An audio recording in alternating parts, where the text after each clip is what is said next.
Hello, welcome back to my channel, and yes, we're in my bathroom here. I got a little ho-ho on my t-shirt on, shirt, whatever. So Merry Christmas to everyone. It's coming up here. I don't know if this video will post before then, but hopefully it'll post right around then. We are picking up on our next Elvis segment on connecting with Mr. Elvis Presley. And still, again, one of my favorite mediumships I have done, and that I still continue to get to kind of connect with, and it's amazing. Kelly Diane helped me with this connection and read me along with him as well. Her information's down below. Please check her out if you want a reading. She's wonderful as well, so please check her out, show her some love. If you haven't yet, go ahead, subscribe, be a part of Kirkendoll's and Messy family. Maybe you'll be more organized than me. Let's hope so. So, I finished off my last video of saying his music has a lot of energy, healing energy. And it does. It has a lot of energy, has a lot of healing energy in it. And we're going on kind of to a new segment because Kelly Diane did not know anything of his background. So this was kind of, I mean, not great to hear, but, you know, verifying to hear out of her, because I got some information, but it's always nice when you have someone else verify that. And she's like, he's making a big deal at not traveling across the ocean to sing to people. I said, yeah, he never got to travel, you know, across country because of his manager. And with that, he says that still today brings him much sadness.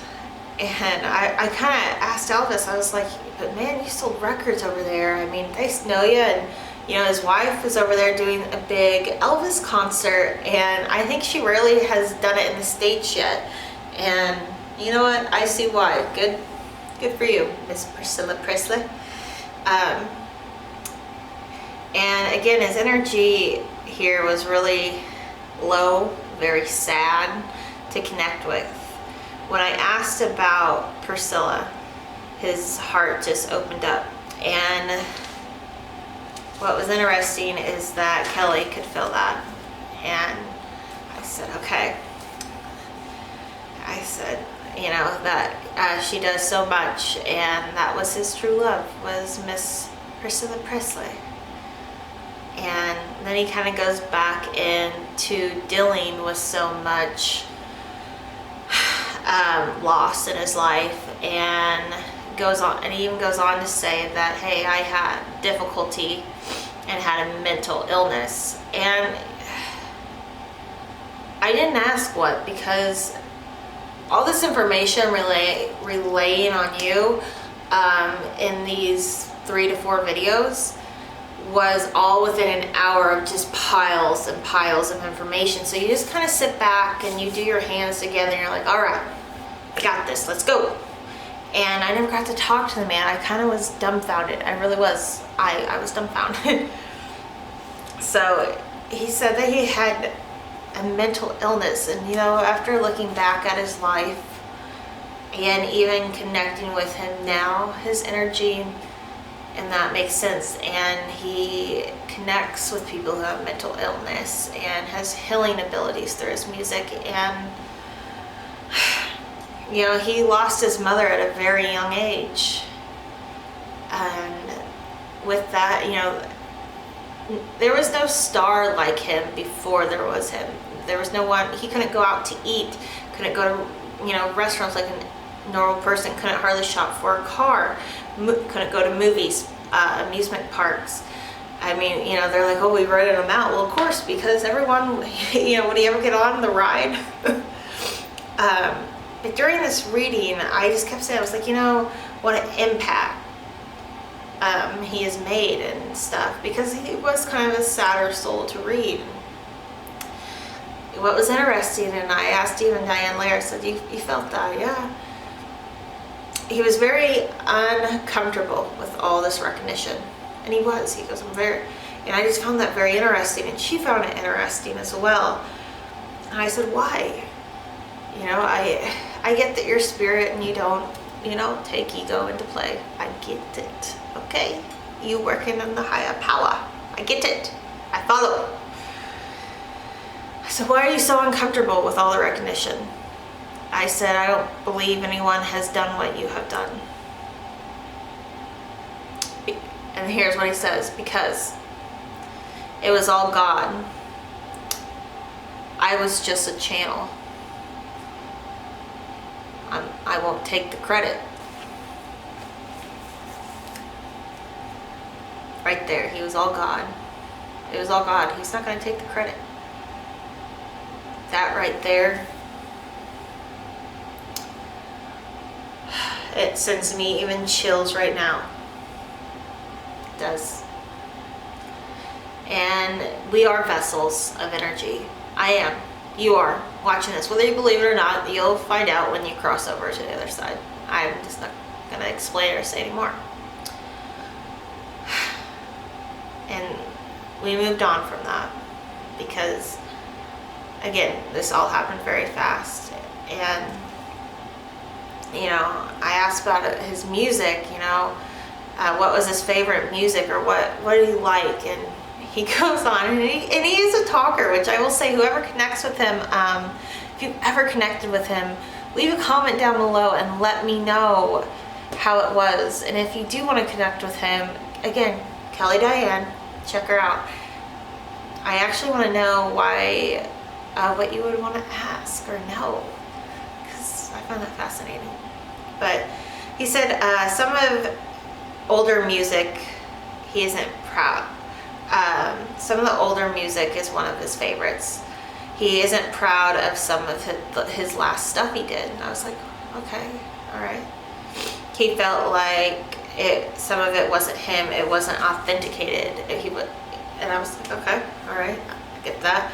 And I asked during this, I was like, did you write music ever? You know, because I know back then it wasn't really like that now, where they write all these songs. It just wasn't.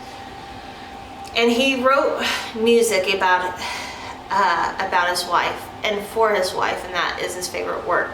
Granted, he wouldn't tell me if someone else put their name on it, or if it's even published out there for us that we're listening to.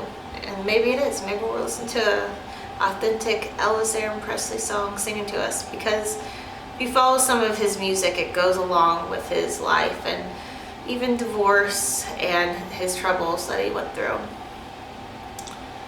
And he told me to make sure I didn't like anything I did while in the military.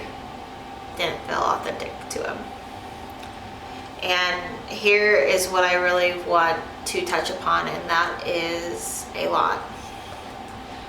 I am reading this, that's why. So I'll get up here. Okay, let's see, let's do this.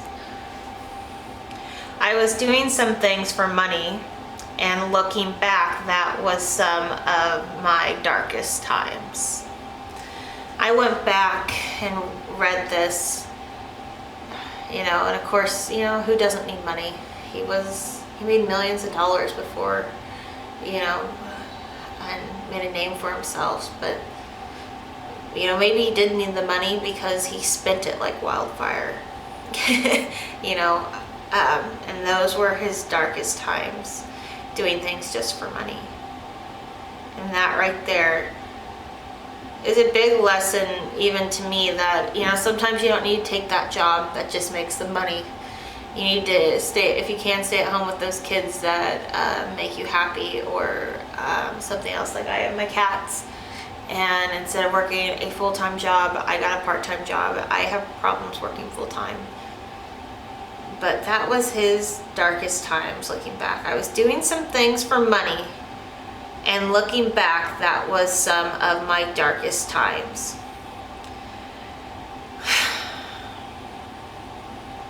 So, he also goes on to say, and this will make sense, I promise. I was all over the place, and same setup on the other side, just the same. And I'm thinking, what? And he was meaning his home. You go room to room. He decorated it room to room. There's something different each time. I was like, okay. So I do want you to take what he said with you, that quit doing stuff for money. That was his darkest times, and make yourself happy. We have one more segment of a video coming up with him, and I will catch you guys later. Again, I'm in my little Merry Christmas. Have a good one, guys. Thank you.